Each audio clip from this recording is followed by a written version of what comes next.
Сейчас бы меня здесь зарезали, самый был восторг. Рок-н-ролл сдох? У меня православие головного мозга. 3 дозы в день? 3 дозы в день? Ну не люблю я пидоров. Да, шило в заднице. Это я, Константин Кинчев. Юрий будет дуть будет Юрий. Константин, мы хотим с вами поговорить о том, в каком состоянии рок-н-ролл на Руси сейчас. И кажется, лучших декораций просто не придумать для этого. Расскажите, где мы? Вы у меня в гостях. Так. У меня дома. Я здесь живу. Решил перебраться, потому что мне здесь нравится. Мне здесь лучше жить, чем в городе. Было бы лучше жить в городе, я бы жил в городе. Не было ли у вас опасения, когда вы перебирались, что вот сейчас я на много-много километров от Петербурга уеду, и все, пенсия? Ну, у меня пенсия и есть такая. Я отсюда выезжаю на гастроли, потом возвращаюсь. И опять сижу в студии у себя. Вот тут соседняя комнатка есть у меня маленькая. Каково это быть рок-звездой-пенсионером? А в городе у меня такая же пенсия была. Дело в том, что рок-н-ролл — это не работа. Поэтому сложно понять, что такое пенсия. То есть это, как я понимаю, образ жизни, который тебя вполне и абсолютно устраивает, когда ты спокойно можешь жить в свое удовольствие. Я просто дело в том, что в этом понятии я на пенсии с 35 лет как. Как я появился в группе Алиса, так я и ушел на пенсию. В социальном смысле этого слова. То есть я вне социума живу уже всю свою сознательную жизнь. Давайте уточним. Рок-н-ролл сдох? За весь рок-н-ролл я не могу говорить, а благодаря уважаемой публике и армии Алисы, которая у нас существует и которая мне позволяет жить, как вы говорите, на пенсии, у меня все хорошо. Спасибо уважаемым. Так, а глобально? Но по ощущениям, конечно, социальной значимости рок-н-ролл не имеет. И молодежь как бы к этой музыке относится как к гаджетам, а может быть еще хуже. Как гаджетом это как? Ну, потому что без гаджетов молодежь жить не может. А молодежь, которая была моими сверстниками, они не могли жить без рок-н-ролла. Давайте перенесемся на много лет назад. Я хочу исследовать немного истоки вашего бунтарства и зафиксировать те времена, когда вы были другим. Вот с самого-самого начала. Это правда, что первую татуху вы набили в 4-м, прости господи, классе? Первая татуха 4 класса — это буковка «К», которая у меня сейчас превратилась в точку. Да, это я где-то лет в 11 кололся. Как это было? Куда вы, кому вы шли, что это была за Это иголка? было на уроке то ли русского, то ли чтения, то ли чистописания, не помню, на каком это уроке. Чистописание. Да, в каком уроке чистописания был такой предмет. Но это более в начале, может быть, не в 4 классе, в 3-м, но неважно. Ну вот, и я ручкой перьевой себе колол. Просто вы под кожу. Да. То, вот, что мы в тату-салонах делаем, вы это кололи? А нет, булавкой, точно, булавкой. Чернила брал с перьевой ручки и булавкой себе колол. Ну, это причем на уроке было, да. Вы сами додумались до этого или вы подсмотрели где-то? Я смотрел фильм «Сережа» такой был, и мальчик там себе наколол. А любимый фильм у меня был вообще «Республика Шкит». Поэтому, сказать, я вот хотел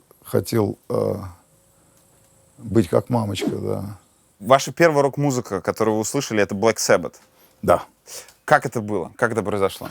Это произошло с кашля, который шел у нас по трансляции в пионерлагере «Звездочка». Так начинается Master of Reality, 3-й альбом Black Sabbath.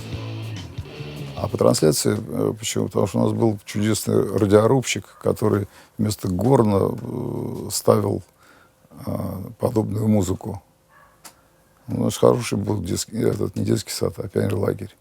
Я очень его любил, этот пионерлагерь. И стремился, то есть я там был всегда на все 3 смены, стремился туда, мне там нравилось. Ну, еще бы. И после этого, когда я его услышал, я спросил, что это, мне сказали, что это Black Sabbath. Я влюбился в этот ансамбль. А когда вышел Bloody Sabbath, и у моего друга появилась эта обложка чумовая, кроватью в виде дьявола с цифрами 666, нависших над людьми, умирающим человеком. Это было круто. Ну и вообще, это мой любимый альбом. До сих пор.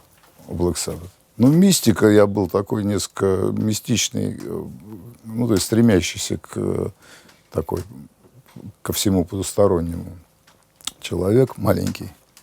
Вот, и, соответственно, музыка, конечно. И неповторимый тембр голоса. Своей противностью он гипнотизировал. И до сих пор меня завораживает.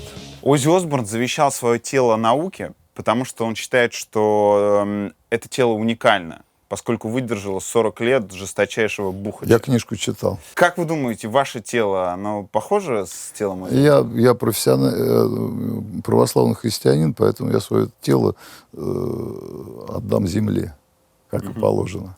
Но я не думаю, что что-то уникальное в его структуре есть, потому что он же подвязал тоже где-то лет в 40, а я, ну, так скажем, до 35, наверное, вел да тяжелее образ жизни, потому что он, Герыч, пропустил, Озик, он что, он бухал, так на коксе сидел. Это все по-легкому пройти, называется. А я на черном сидел, завтрак, обед, ужин. Завтрак, обед, ужин? Ну да. Это что, 3 дозы в день? Да. Ну так до этого доходило. 3 дозы в день? Так до этого доходило, да, на пиках. Поэтому жизнь Кита Ричарда мне более понятна. И где уж серьезный тяжеляк, так это у Кита. А Озик так он.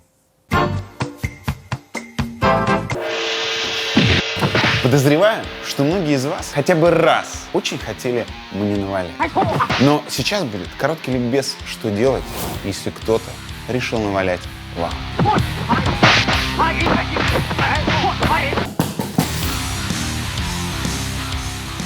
Ты меня берешь сейчас за грудки и пытаешься производить какое-то агрессивное поведение. Обычное мое поведение на улице. Встретить человека с такой бородой, с именем Аюб, и Да, начать к нему Со мной приставать. постоянно это происходит. Открыли куртку, 4 пальца внутрь, обязательно острая часть нашей руки смотрит к нашему визави, вторая рука идет сверху, 4 пальца, подтягиваете его к себе и закручиваете кисть. Происходит удушающий прием. Юрий его ощутил. Вот сюда вот. Локтем давится.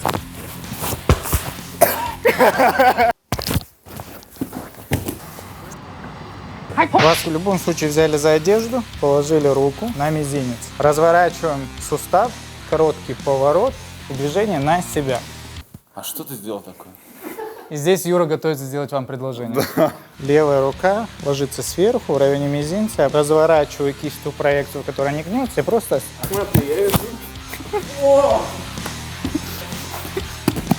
Отличная студия бразильского джиу-джитсу и дзюдо. Важный, но далеко не единственный бонус, который получают при покупке квартиры в кварталах 21-19. Новом жилом комплексе на юго-востоке Москвы, про который я уже рассказывал вам этой зимой. За эти полгода здесь много чего изменилось. Вовсю отстраивается корпус в монолите, где все квартиры будут сдаваться с отделкой, кухней и встроенной техникой. Вот это шоурум, где любой желающий может увидеть, как будет выглядеть квартира, когда дом достроен. Квартира с ремонтом – отличная опция как минимум по нескольким причинам. Встретить новоселье можно в день покупки. Своими силами такой ремонт обошелся бы гораздо дороже. А кварталы закупают материалы на целый корпус, поэтому получается дешевле. Снаружи все тоже динамично развивается. Например, бульвар, который зимой существовал еще только на макете, уже построен и активно засаживается деревьями. Если бы свою первую квартиру я покупал сейчас, то сделать выбор было бы значительно проще. В течение ближайшего месяца вы можете купить такую квартиру площадью 63 квадратных метра, с отличным ремонтом, кухней, встроенной техникой, всего за 10 миллионов 600 тысяч рублей. Ну а если ремонт, кухни и техника вам не нужны, то за 9 миллионов 600 тысяч. Все подробности по ссылке в описании. Все, кто планирует новоселье с московской пропиской, но еще не определился, туда.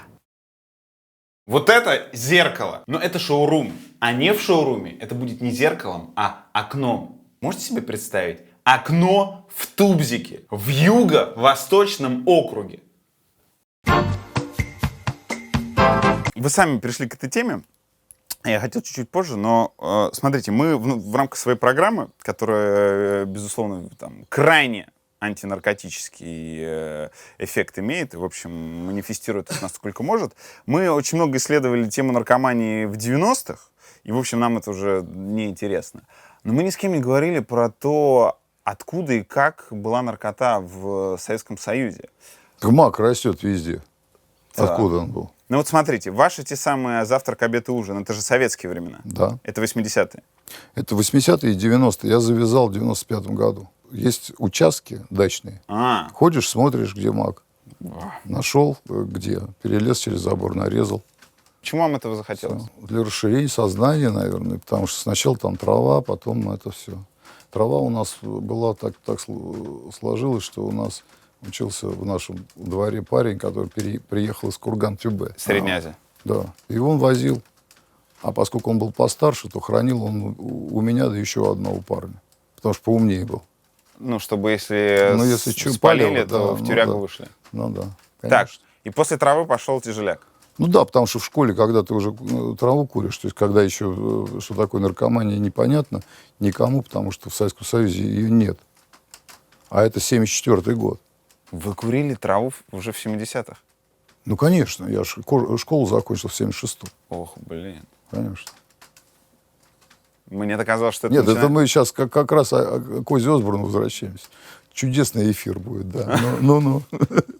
Это к Оззи Осборну, что у него уникальное тело. Что вы считаете своим дном по этой части? Когда вы были... Смерти близких, особенно Игорь Чумычкин. А потом еще и Толик Крупнов. Ну, то есть очень много. И Леха, это саксофонист бригады. Ну, Чума, конечно. Чума, Никита Зайцев. Да нет, ну там столько народу умерло. Что... Почему вышел в окно Игорь Чумычкин? Ну вот вопрос. Откуда я знаю, почему он вышел в окно? Но, на мой взгляд, он кислотой он очень сильно начал. А она так сознание совсем рушит. Я кислоту как раз не любил. У меня исключительно страшные трипы от кислоты были. В отличие от чумы. Там чуме нравилось. А у меня я все время в ад попадал. И в аду у меня. Все трипы в аду. Поэтому, как бы, это не мой кайф был, так скажем. Но он меня на самом деле, то есть сейчас уже по прошествии лет, я понимаю, что как раз Господь предупреждал меня через эти трипы о том, что меня ждет. Ближе всего к тому, чтобы откинуться, когда вы были? Ну, как мне рассказывают, были состояния, когда на меня клали тряпку мокрую, а она, шипя, вся влага испарялась. На тело, на лоб. На лоб. Испарялось? Да. Вы настолько, у вас такая температура тела была? Да. Слава Богу, что это осталось все в прошлом. И я даже, в общем, как бы... Я чистый в плане наркоты с 95-го года. То есть больше 20 лет, как я чистый. А с алкоголем все сложнее. Но я, в общем, в 40 лет подвязал на 8 лет, потом в 50 развязал опять. И сейчас опять не пью. Ну, где-то год уже, как не пью. У вас в 2016 году случились проблемы со здоровьем. В каком? 16. Да. Сердечный приступ. Да. Как это произошло? Это инфаркт называется, не сердечный приступ. А как произошло? Я занимался в зале и почувствовал себя плохо. Доковылял до дома, сказал жене: Сань, что-то мне нехорошо. Меня сразу раз под белые руки и в больницу. А сообразили, что надо в больницу, а не Ну, отлежаться? больно было очень. То есть инфаркт — это когда больно. Говорят, сердце не болит, а тут болит. Ну и отвезли в больницу, они там сделали кардиограмму, сразу вызвали вертолет. Ну нет, мне вкололи еще тромбоаз, то есть это тромборазжижающий препарат. Там у меня второй приступ случился уже на столе. И на вертолете меня в клинику отвезли. В Питер? Да. Умереть вы могли тогда? Конечно. Только я и должен был умереть. Что вас спасло? Врачи лужские. Реанимация лужская. То есть просто то, что шприц вставили? То, что они мне очень быстро вкололи, да, вот это, и оперативно как бы заставили как бы признать, что... Ну, то есть то, что они, как они провели свои действия грамотно и профессионально, это спасло мне жизнь. Огромное спасибо лужским реаниматологам. Вы проставлялись потом как-то? Да, конечно. Как? Корзину всякого привез. Вкусного. Корзину И не очень. всякого. Ну да. Как выступается после этого? Вы помните свой первый концерт после инфаркта? Да, но я помню, но поскольку было страшновато, я коньячку выпил, так, и сказать, и нормально. Пошло все. Ну, у вас был мандраж. Ну, конечно, был. Я его гасил как раз алкоголем. И как прошло? Хорошо, отлично. То есть руки помнят и все остальное? Ну, нет, я не настолько. То есть я, когда выпиваю на концертах, я контролирую в основном себя. Были, конечно, недоразумения. Я думал про это недоразумение в перебивке поговорить, но не могу не вспомнить. Ну, да. Главклаб, это не так давно было. Это не главклаб, это космонавт был.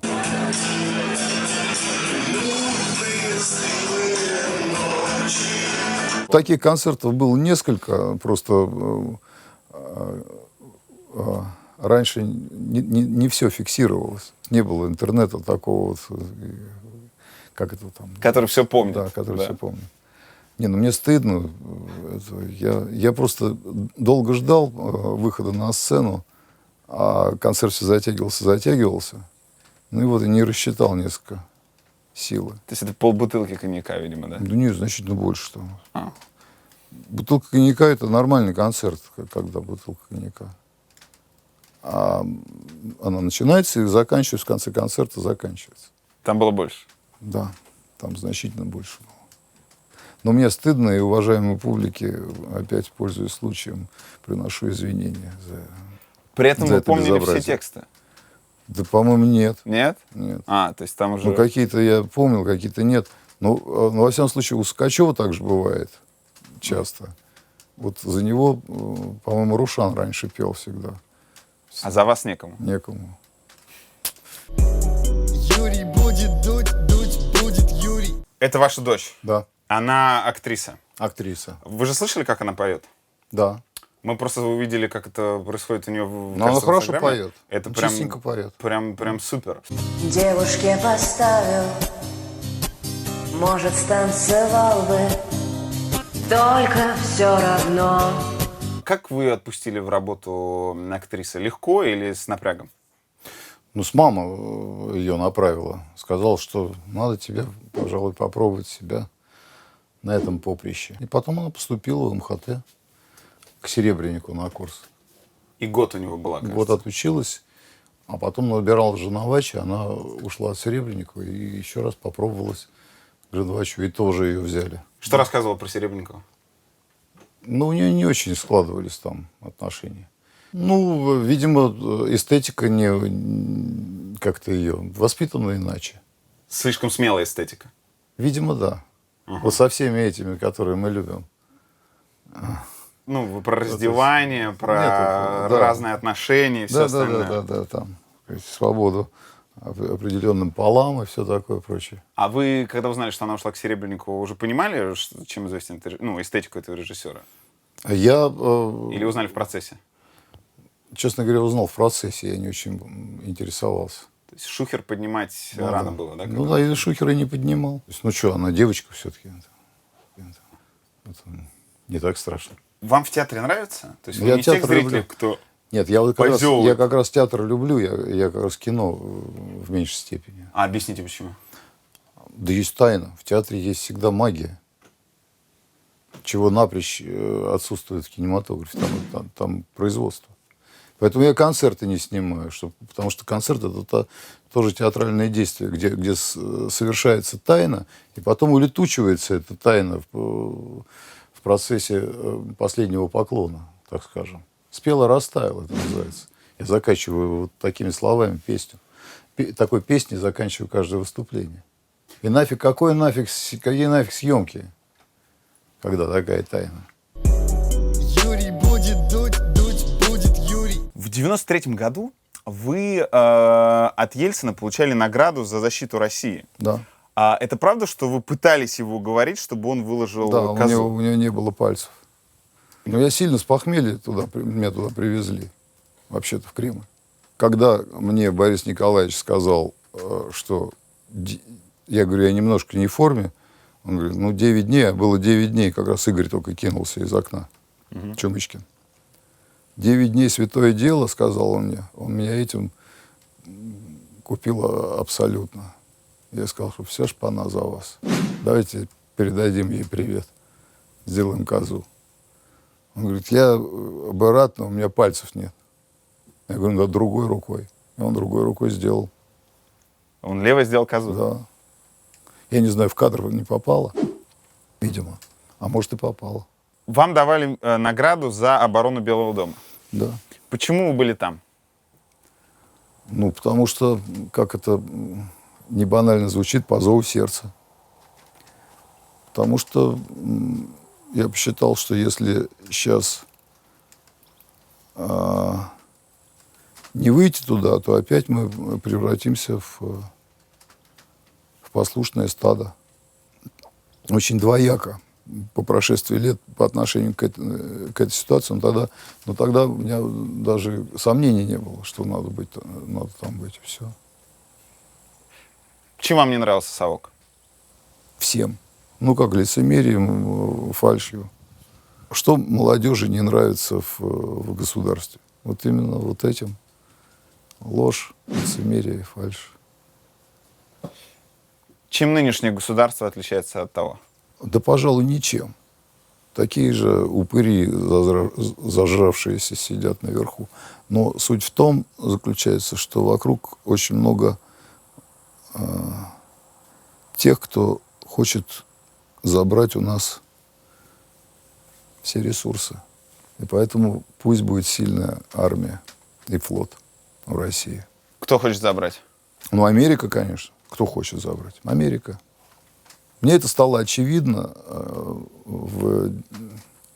когда Америка начала бомбить Белград. Иллюзии того, что свободный мир прекрасен, это рай на земле, рухнули в то время. Поэтому сейчас иллюзий не питаю. Америка — это всегдашний враг России. Я про людей не говорю. Люди прекрасные могут быть, замечательные. Но государство, Америка, хочет Россию уничтожить. И никогда не наоборот. Россия никогда не хотела уничтожить Америку. Она защищалась. И сейчас она вынуждена защищаться. Это не популярная позиция, я знаю. Да. Популярная позиция. Не популярная Вполне позиция. в тренде того, что в телеке показывают. В телеке, да. Да. Но позиция непопулярная. Ну, насколько я понимаю, 86% населения поддерживает такую позицию. Поэтому она вполне популярна. Ну, я не верю в эти 86%, но не важно.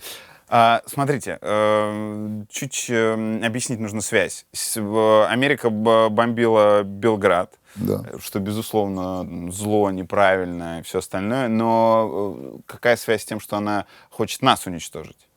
Потому что мы с сербами братья. Это угроза нам конкретно. И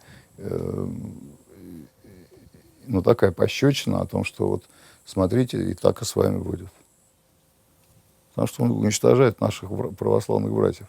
А у нас братья только сербы, ну и сыкливые болгары уже не братья, потому что сыкуны. Сыкуны, потому что в Евросоюзе? Да. Потому что не могут встать на позицию. Украинцы нам братья? Ну, конечно, братья. Конечно, да.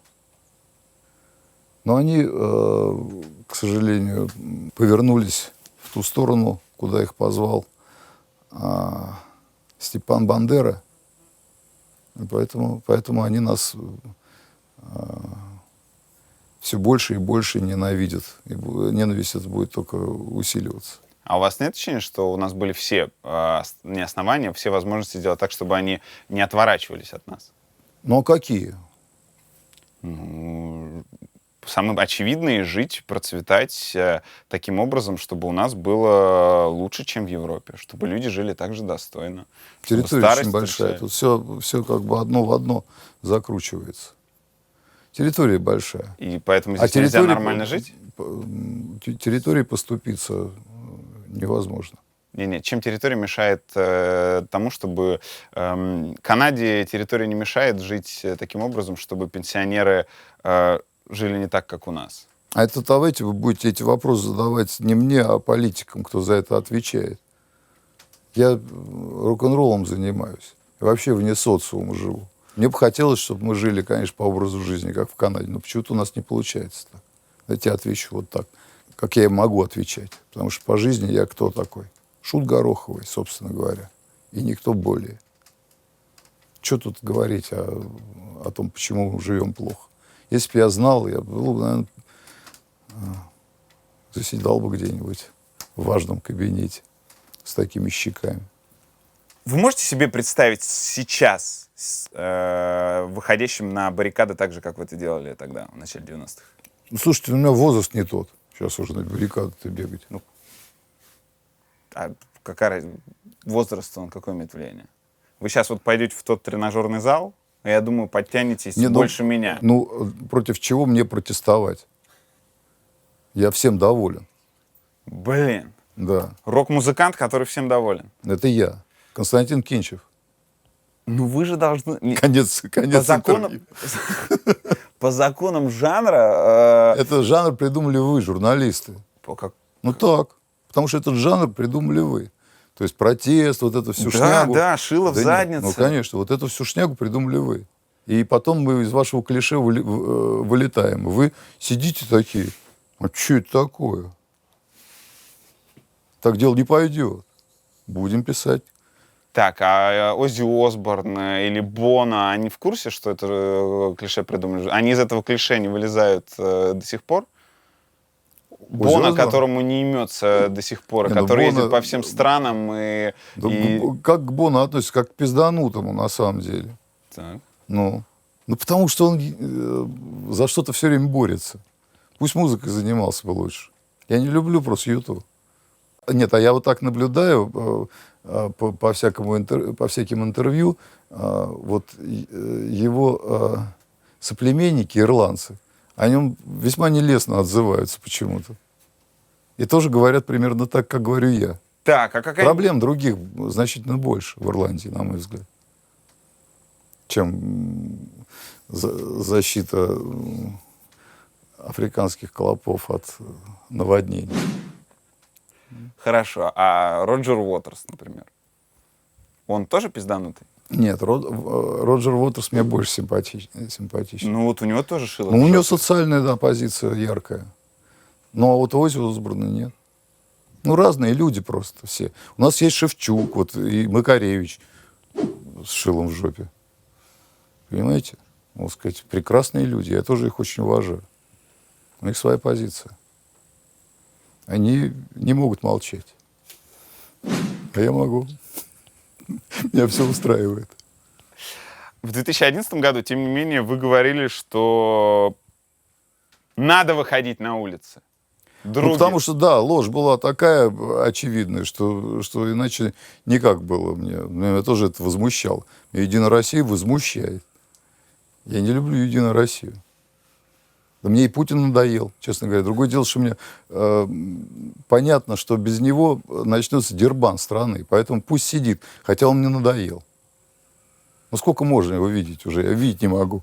Подождите, и сколько ему нужно сидеть? Сколько хочет, пусть только и сидит, как царь-батюшка. Было бы лучше, чтобы он принял уже как бы венчание на царство, и успокоились бы все. Я вообще за монархию, потому что в такой огромной территории может только монарх управлять, вообще на самом деле. А вариант, чтобы он каким-то образом подготовил себе пару преемников, вы не рассматриваете? Ну, пару преемников нет, не рассматриваю. Почему? А вот родственников, да, можно было бы. Я уже как предлагал некую сентенцию, то есть как бы такую изящную, на мой взгляд, Но она подверглась остракизму, и меня опять в очередной раз упрекнули, что я совсем с ума сошел. Но я к этому привык уже. Меня уже как бы... А что за сентенция?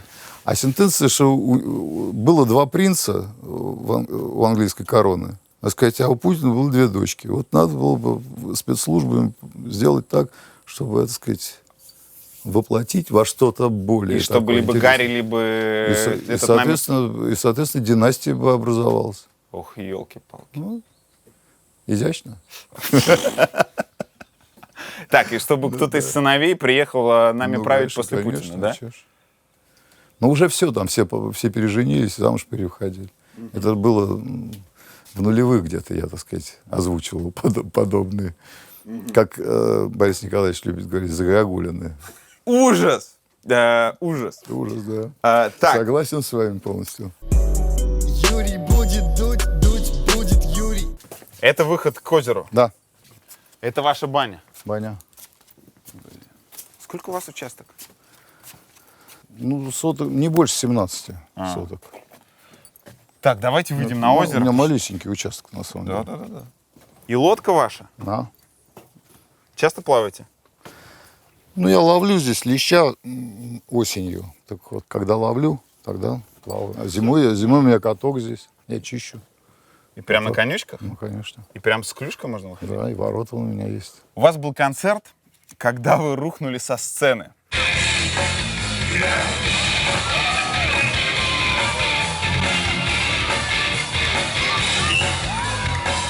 Там, да, шарики были. Где это было, вы не помните? Газодобывающий или нефтедобывающий городок под Ухтой. И там был праздник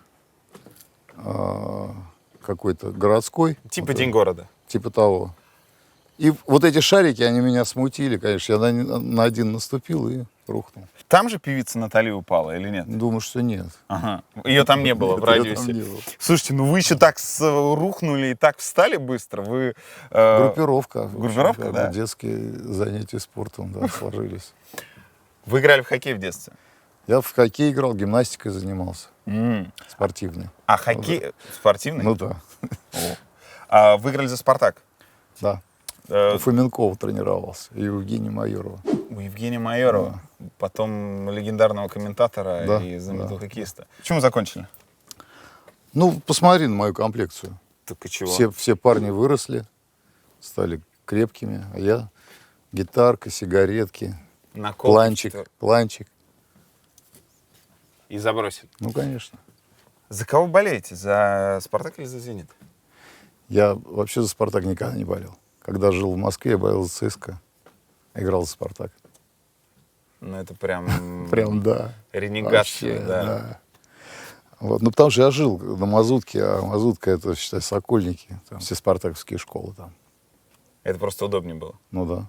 Да, ну теперь вы за Зенит. Теперь я за «Зенит», конечно. У меня боление такое ренегатское, да, то есть Да. если я играл за «Спартак», болел за ЦСКА, я могу смело болеть за «Зенит». Как вы отреагировали, когда пацаны с «Виража» пригласили вас с «Небо Славянска»? Почел за честь, ну, потому что для меня честь.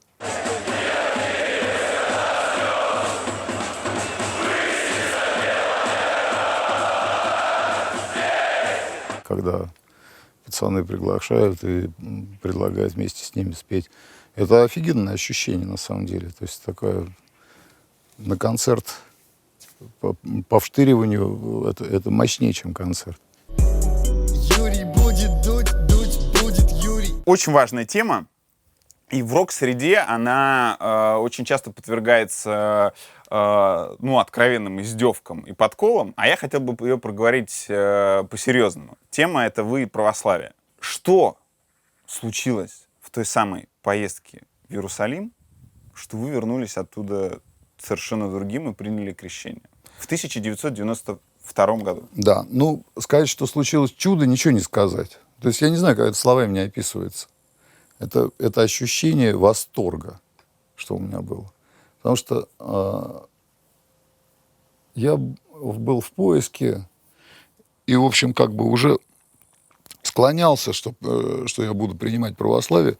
И последним подарком мне и утверждением на этой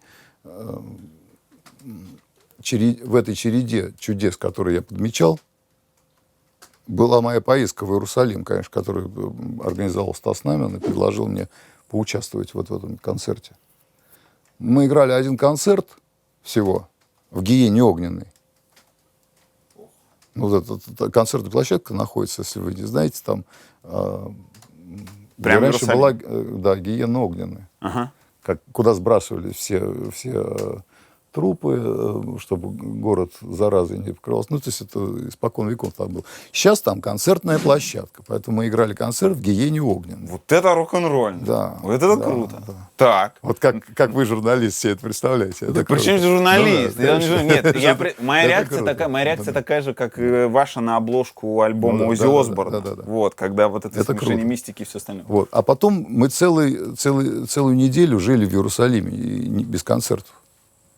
Вот в чем весь кайф. Я, конечно, весь город облазал, и монастыри все прошел, посмотрел. И потом у нас был какое-то общение перед тем, как мы уже куда-то по домам улетали.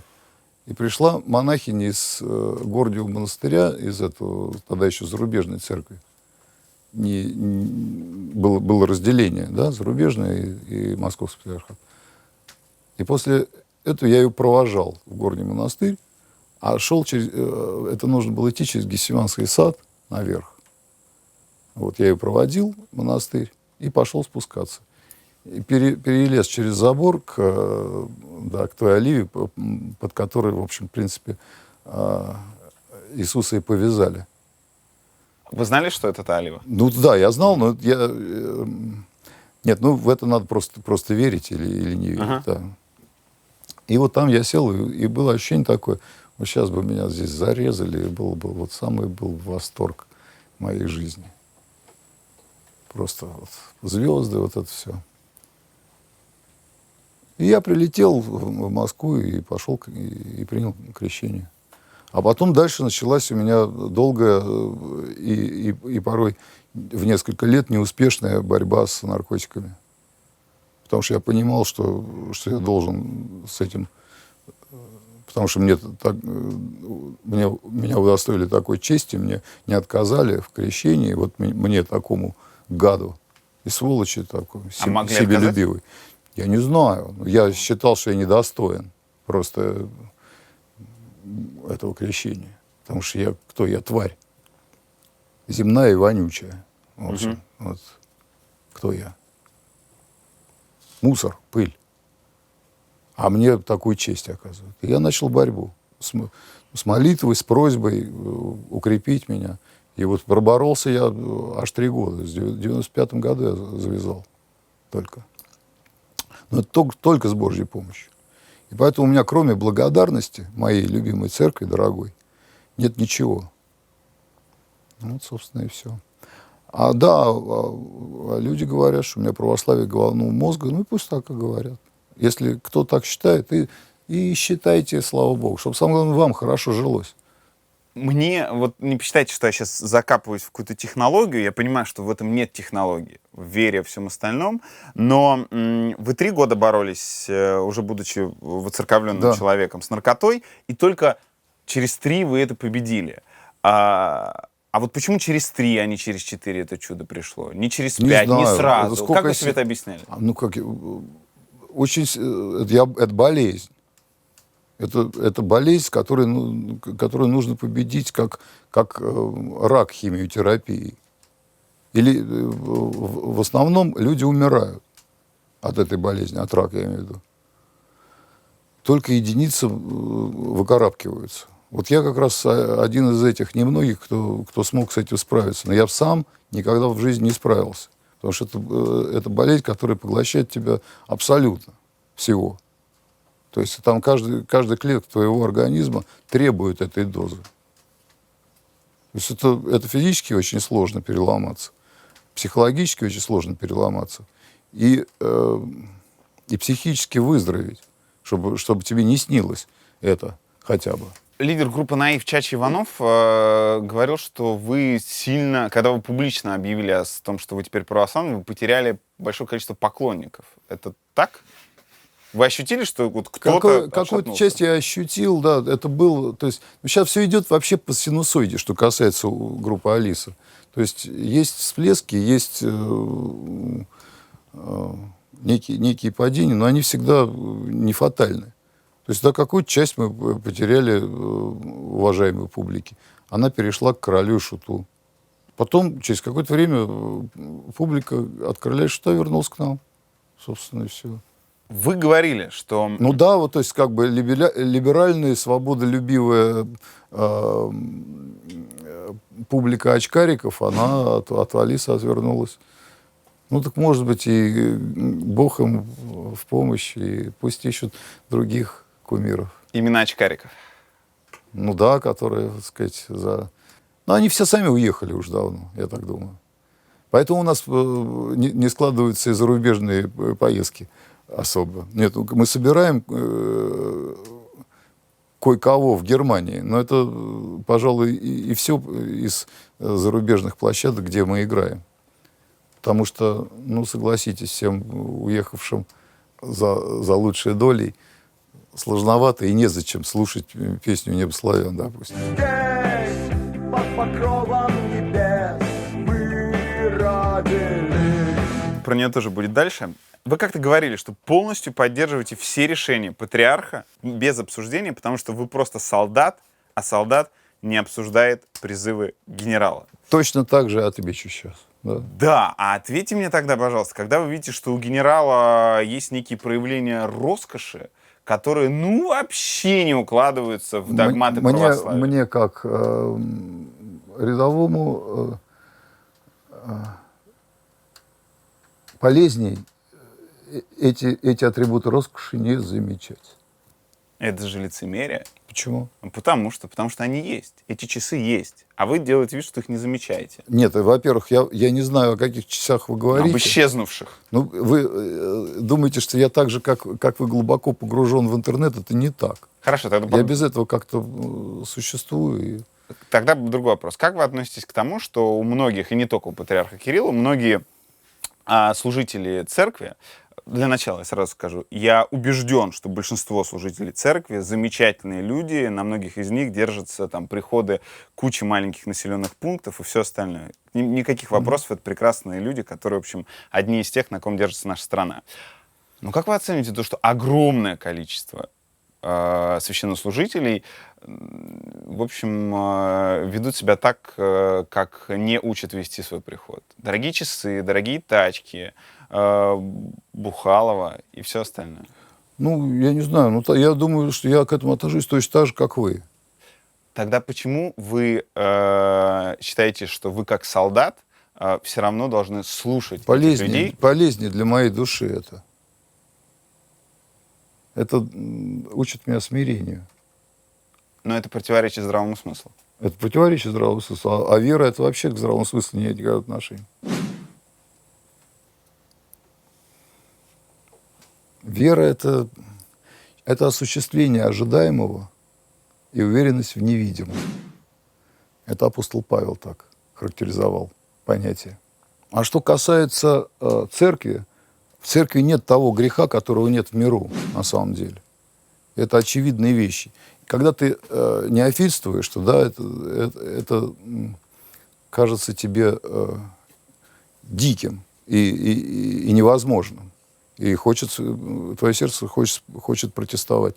Ну, если ты ощущаешь, что мир и грех мирской ничуть не отличается от того, что творится в твоей дорогой церкви, то ты к этому относишься как к данности, потому что князь мира сего сатана.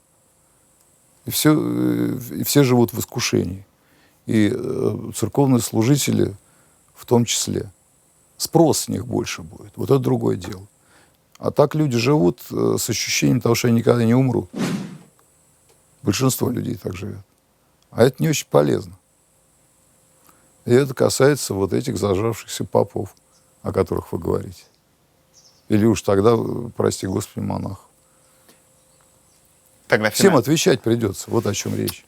У вас никогда И каждому по его шапке, в общем, как бы с него спрос и будет.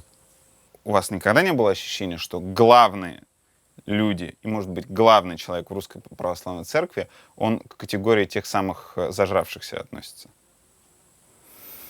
Главного выбирает иерархия. Ну, значит, такого выбрали. Мне Кирилл нравится. Мне он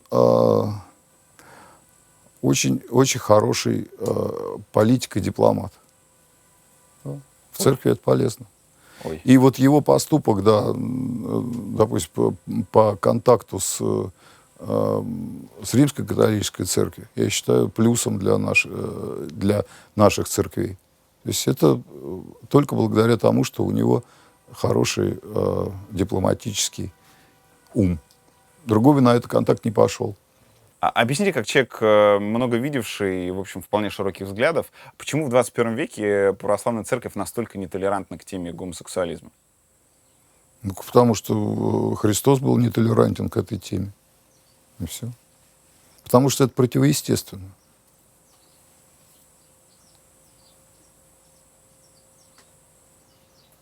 Ну, это противоестественно. Да много чего А рожать противоестественно. кто будет? Константин, многие из, извините, сексуальных утех, которые позволяют себе даже православные люди в гетеросексуальных союзах, они тоже противоестественны. Возможно. Но мы же их позволяем. Не знаю, мы не позволяем. Ваша цитата из 2007, кажется, года. «Не нужно искать толерантных слов для описания этого понятия про гомосексуализм. Представителей данной ориентации следует привлекать к уголовной ответственности». Говорил. Это говорил на Дальнем Востоке, по-моему, говорил. Прошло 10 лет. Вы так же считаете? Да, конечно, полезнее, когда они боятся. Уголовка за то, Нет, с кем хорошо, ты не спишь? буду. Ладно, Господь им судья, в конце концов. Просто здесь не Ну, православие. не люблю я пидоров. Ну, что поделать? Ну, не люблю. Так можно не любить, но уголовка за что? Ну вот, чтобы детей не совращали. А по-вашему, они совращают детей? Ну, конечно. Ну, так как гетеросексуал может совращать в таком случае тоже детей. Это просто другая история. Это не к гомосексуализму, а к педофилии имеет отношение. Слушайте, мне глубоко... Я логику хочу понять. Я хочу понять логику. Я не пытаюсь вас переубедить. Не, полезнее, чтобы они боялись, там, демонстрации свои не требовали. Ебли себя друг друга в жопу, и чтобы это никто не видел. А тут начинают, блядь, что у них права какие-то туда-сюда. Пусть в День десантника проводят свои митинги, если им так надо. Посмотрим, чем это закончится. Сейчас очень много говорят про закон об оскорблении чувств верующих. Как вы к нему относитесь? Как к чуши. Это бред. И считаю очень вредно еще 282-ю статью. Ну, уже человека закрывали за репост со мной, где я на концерте запечатлен в какой-то такой позе, которую считают правоохранительные органы, борьба с этим экстремизмом, отдел С, посчитал экстремистским. И человека закрыли. А что за поза? Ну, что-то у меня рука поднята как-то не так была.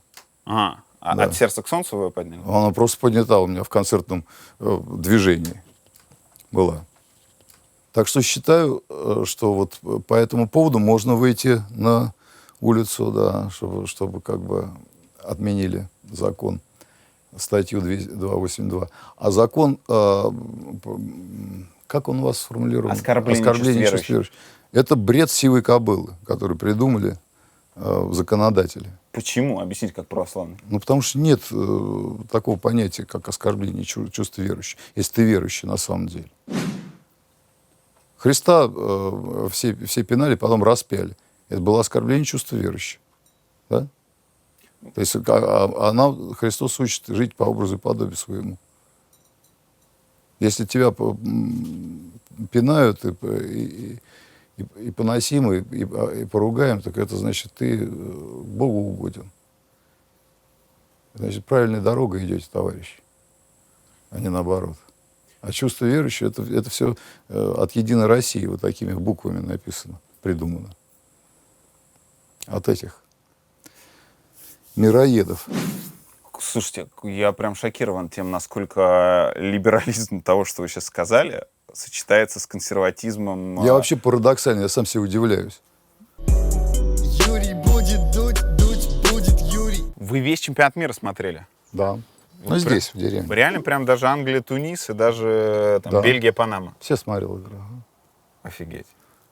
Ну, а Вот, чё? вот этого свободного времени. Ну, конечно, у меня все мое время это оно свободное.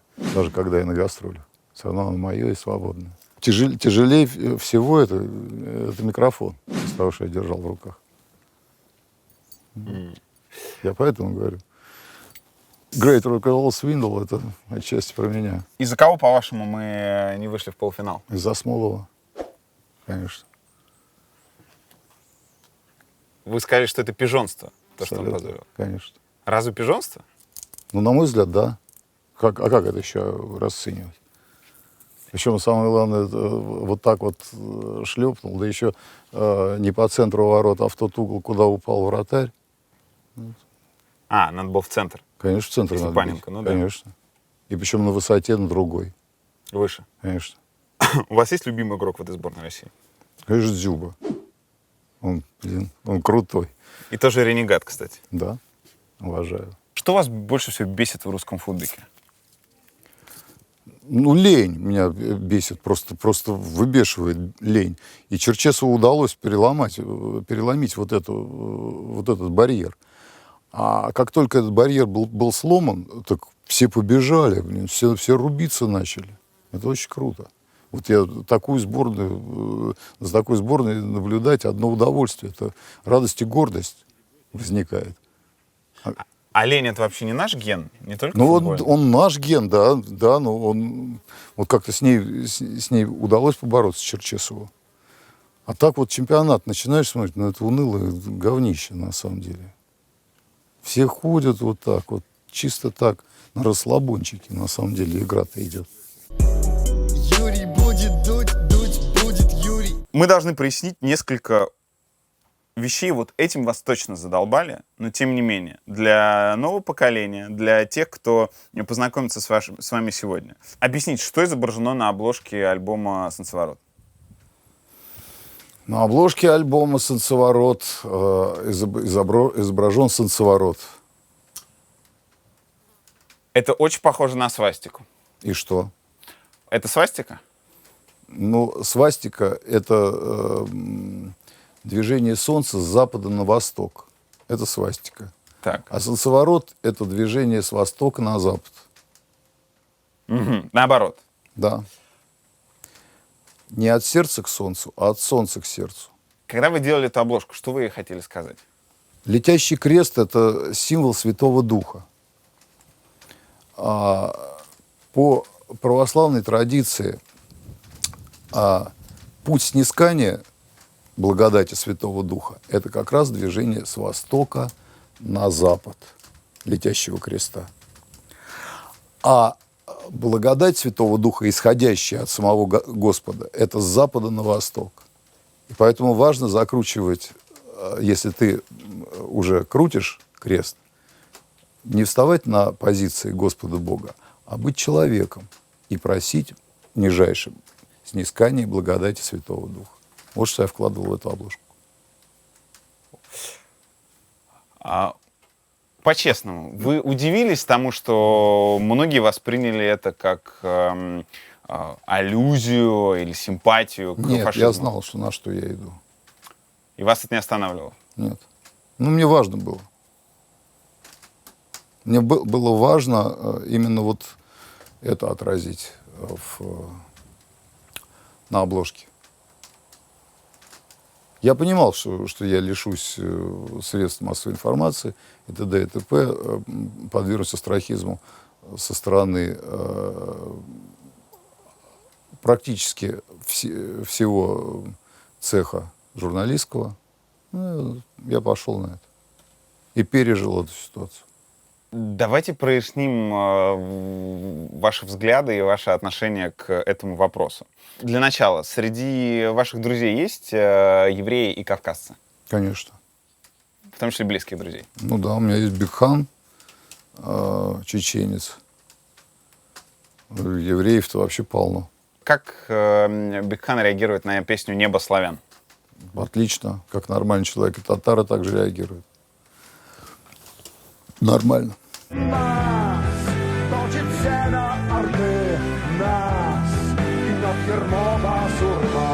Некоторые чеченцы мне говорят, что жалко, что ты не наш, написал бы про нас такую бы песню. Смотри, на мой взгляд, мы отличаемся, русский националист отличается от националиста украинского, допустим, тем, что украинский националист, он нацист по сути своей. Он превозносит свою нацию и делает ее исключительной. Мы, русские националисты, у нас национализм имперского сознания. Мы готовы окормлять все нации и собирать вокруг себя, никого не унижая и не принижая, а только крышу им давая. Вы никогда не принижали другие нации? В кухонных разговорах, в бытовых, в чем-то еще? Ну, я не возьмусь говорить абсолютно за себя, но если у меня это случалось, то я сам себя за это корил и понимал, что я не прав. Потому что нет нации лучше и хуже. Есть люди хорошие и плохие. К нации это не имеет никакого отношения. Хороший человек. Все люди Божьи. Репутация фашиста, которая к вам Ну, прицепилась. слушайте, мне приклеили ее в 87 году. Как был ли какой-то момент, когда вас окончательно это задолбало? Нет. Это собака лает, караван идет. Я ошибаюсь, или мне кажется, что вам, наоборот, вас это немного заводит, раззадоривает? То есть... Ну, на каком-то этапе, может быть, да. Это давал импульс к противостоянию, и, соответственно, как есть какое-то, что-то надо преодолеть, это дает стимул для написания новых песен. Это приятное состояние. Мне оно нравится. На данный момент мне по барабану, как я выгляжу в чьих-то глазах. Тогда прямой вопрос и финальный. Фашизм когда-нибудь был вам симпатичен по каким-то пунктам?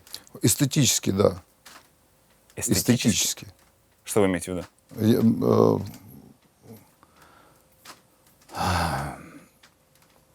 Форма, цвета, Ну, визуальный проявление. визуальный ряд, да. Все, во всем остальном он мне отвратительно. Юрий будет дуть, дуть будет Юрий. Константин, что здесь такое происходит? Это бражный отсек у меня, вот здесь я делаю брагу, вот в этих бидонах. Брага — это то, из чего получается Ну самогон. да, это я делал, сейчас я не делаю, я не пью сейчас. Что делать с брагой дальше? Вот какой механизм? Брага с брагой? настаивается в течение 2 недель. Потом она переливается в куб. Куб ставится на плиту и варится самогон. А куб — это типа большая кастрюля. Ну, как кастрюля, да, такая штука. Так. Такая штука. К ним трубки приворачиваются через банку. Это сухопарник называется. И потом змеевик, самое важное. Я шутил, так что всех на лафете везут, когда у них награды в подушечках, а у нас у рок-н-ролльщиков-то что? У нас, так сказать, Змеевики. ну, Константин, давайте уточним. В Советском Союзе это было незаконно, а сейчас это... сейчас это законно. Самое главное, не торговать. Для себя можно, да? Да. А что Русская Православная Церковь на это говорит? Ну, про... Питье. Про питье, да. Для веселья, питье. Мы же как бы от мусульман чем отличаемся? Нам напить не возбраняется. Лишь бы облик не терять. С чем сложность? Поэтому и не пью. Юрий будет дуть, дуть будет Юрий. Перед Блицем. Да, еще я хотел бы, пользуясь случаем, Да. мы на эту тему не заговорили, но я заговорю. Шевчук, вот, когда давал интервью, Да. говорил, что в «Голосуй» проиграешь, ему платили 100 тысяч за одну песню. Деньги были огромные. Примерно помните, какие? 120 тысяч долларов за одну песню. Что? 120 тысяч долларов за одну песню. Я рукоплещу Шевчуку, потому что мы, как лохи, играли за 3000 концерт на всю группу. То есть за наш обычный гонорар в то время. Это $3000 за концерт на 12 человек. Ну, собственно, и все. Я играл «Голосуй и проиграешь» по зову сердца, потому что считал необходимым играть на этом мероприятии, чтобы коммунисты не победили. Потому что я антисоветчик. Ну, собственно, Спустя 22 года вы считаете это ошибкой? Нет. Не считаю это ошибкой. Я играл правильно, потому что я хотел играть концерт против того, чтобы была реставрация того режима, который мы только что свалили. А не получилось, что режим в итоге пришел тот, который... Есть ощущение, что он очень возвращается. похож. Да, очень похоже. Я Мне именно это, не поэтому нравится. спросил. Мне это не нравится. Я поэтому спросил, не кажется ли вам ошибкой то, что вы делали тогда? Ну, он пришел бы значительно раньше. Все. Юрий будет дуть, дуть будет Юрий. Мы когда ехали сюда, я парням показал несколько клипов и лайвов, и они... есть один из клипов, где они сказали, что, блин, так это же русский Халк Хоган.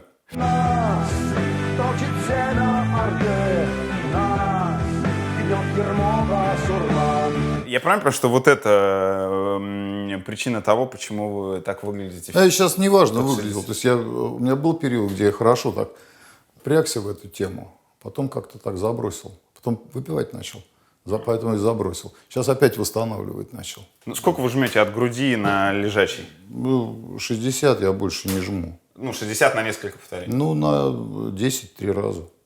Ага. 60. Сколько вы весите? Сейчас 79. Сколько раз вы подтягиваетесь?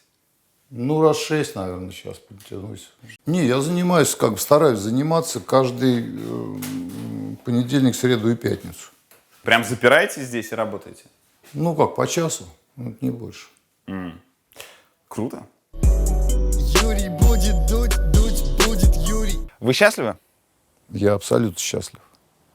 Было бы грех жаловаться. Я прожил такую интересную, обалденную жизнь, ничего не делая. Трутнем прожил. Вы считаете себя легендой? Конечно. Бесспорно. Вы хотели бы умереть как Цой? Нет. Я не про трассу, я про возраст. Нет. Мне сколько Господь отмерил, столько я и проживу на белом свете. Если я до сих пор еще живу, значит, для чего-то я нужен. Я по этому принципу существую, и поэтому абсолютно не рефлексирую по поводу возраста. Как вы думаете, для чего существуете? Это Господь знает, я не понимаю. Вы не формулировали это себе? Я, может быть, что-то и формулировал, но я могу предвидеть, но не могу предсказать. Это цитата из меня. Из меня. Да. Юрий будет дуть, дуть будет Юрий. Кто лучший рок-музыкант в истории человечества? Ну, для меня абсолютно ясно, абсолютно точно, что икона стиля и вообще понятие, что такое рок-н-ролл, это один человек, Кит Ричард его зовут. Почему он? Ну, потому что до Кит Ричарда не было рок-музыки. А Кит Ричард своим образом жизни, своей жизнью рисовал Евангелие. От рок-н-ролла? Да, всего того, что можно назвать рок-н-роллом. А Битлз это не рок-музыка? Это поп-музыка. Поп-музыка? Ну, на мой взгляд, да, это поп-музыка. Талантливая, крутая, но поп-музыка. Юрий будет дуть, дуть будет Юрий. Блиц. Я спрашиваю коротко, вы отвечаете не обязательно коротко. Алиса в «Стране чудес» или Алиса в «Зазеркалье»? Зазеркалье, конечно. Почему? Потому что в «Зазеркалье» есть тайна, а в «Стране чудес» есть только дерево, несущее золотые монеты. Песня, которую написали не вы, но очень хотелось бы написать вам. Очень много песен Виктора Цоя. Давайте 3 назовем, которые наиболее вас... Группа «Крови», песни без слов и «Спокойная ночь». 3 главные песни русского рока.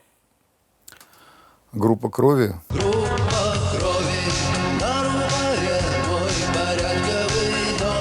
Рок-н-ролл мертв. Проебал. Я гудел, как завязал, все, что имел, я проебал вчера. FPG. Респект вам. Почему знаете о существовании группы FPG? Мы дружим. А, Мы 2 недели назад были на рыбалке вместе с Пухом. А Пух офигенный фронтмен. В общем, я в нем себя вижу. Мы с ним одного поля ягоды. Мы фронтмены. Сценические звезды это называется. Таких мало. татуха, которую вы собирались набить, но не набили. Хотел себе набить соцоворот на животе, а на спине двуглавого орла. Ну, без цифр, без 14, без 88. Нет, без... это не мои цифры вообще. Мои цифры, ну, максимум 25-17. Это та вольность, на которую я могу себе пойти. Почему же ваш живот без солнцеворота по-прежнему? Ну, потому что остановился, потому что тело — это видимая часть души. Так меня учит моя церковь. Ну и зачем еще усугублять? А в каком возрасте вы об этом думали? М? В каком возрасте? Ну, в зрелом уже. В зрелом. То есть вот недавно, Конечно. Да? А вы набивались после того, как приняли православие? Нет. То есть все татухи до Все 92 татухи года? до 92 года. Лучшая рок-певица в истории Советского Союза или России? Алла Пугачева. Рок-певица. Рок-певица. Блюзовая, во всяком случае. Это супер. Алла Борисовна Пугачева. Я ее люблю нежно, и любовь моя пронесена, как Кози Осборн, всю жизнь. Баста или Гуф? Ну, конечно, Гуф. Почему? А потому что он честный. А Баста конъюнктурщик. Конъюнктурщик? Конечно. Объясните, почему? А как почему? Ну, как пример конъюнктуры. Ну, потому что пусть он разберется сначала, Баста он или Наган. Конечно. А так это перевоплощение. Это уже, это, как сказать, превоплощение, актерская работа. Тогда это к музыке, ну, к року не имеет отношения. Хотя они рэперы, они могут вести себя, как они хотят. Я на их поляне ничего не понимаю. Ваш любимый рэпер? Ну, Ант, наверное. Покажут нам путь, лучи фонарей. Именно Ант, не бледный. Нет, Ант. Как рэпер, Ант. 3 лучшие рок-группы современности в России. Ну, Алис, Кино и Аквариум. Финальное. Оказавшись перед Владимиром Путиным, что вы ему скажете? О чем мне перед ним оказываться? Бывают случайности. Где я и где Путин? В Ленинградской области вы часто бываете. Ну, я же не хожу теми дорогами, по которым он ездит или летает. Допустим, так случилось. Пройдете молча? Слушайте, если бы ДКБ... Пройдете молча? Где я смогу пройти молча? Там все отцепляют. Там, где он проезжает или пролетает. Как я там пройти смогу? А задач как бы выцеливать его у меня нет. Ну хорошо, все равно представим, что диалог случился. Не диалог, а просто вот встреча. Я ничего не скажу. Вы промолчите. Я мало того, я даже не поздороваюсь, пока он со мной не поздоровается. Потому что когда страна не знала, кто такой Путин, кто такой Кинчев, знала практически вся страна. Юрий будет дуть, дуть будет Юрий. Конкурс. Константин, что вы дарите? 27 октября в Питере и 2 ноября в Москве мы играем большие юбилейные концерты, а также ездим с туром по всей стране, поэтому дарим победителям 2 VIP-билета на мероприятие 18-19 года в любой точке нашей страны. То есть куда удобно народу будет? Да, И VIP, да? да. Все, тогда супер. Условия конкурса очень простые. Константин человек редкий, а может и не редкий, представитель 2 столиц. То есть человек, который и из Москвы, и из Питера. Хотя я, в общем, должен сказать, что многие воспринимают вас исключительно как питерского человека, поскольку вы здесь овладевали ремеслом и становились известным. Мы, несмотря на то, что за дружбу всех со всеми, хотим, чтобы люди посоревновались сегодня в остроумии по чести москвичей. Придумайте не обидный, но смешной панч в сторону москвичей. Так, чтобы это было изящно, здорово, весело и доставляло улыбку тем, кто живет в Питере, где Москву не очень любят, в Москве, ну и, в общем, где угодно еще. У кого кажется лучше панч, 2 билета на концерт Алисы в том городе, который будет вам удобнее, там география вполне себе широкая. Константин, спасибо большое. Спасибо. Юрий будет дуть, дуть будет Юрий. Юрий будет дуть, дуть, Ваша позиция по этому вопросу? Юр, Да. убери, пожалуйста, снова, это тебе зрители пилку Шоль подарят. Я этого не стесняюсь, друзья. Нормальные рабочие ноги.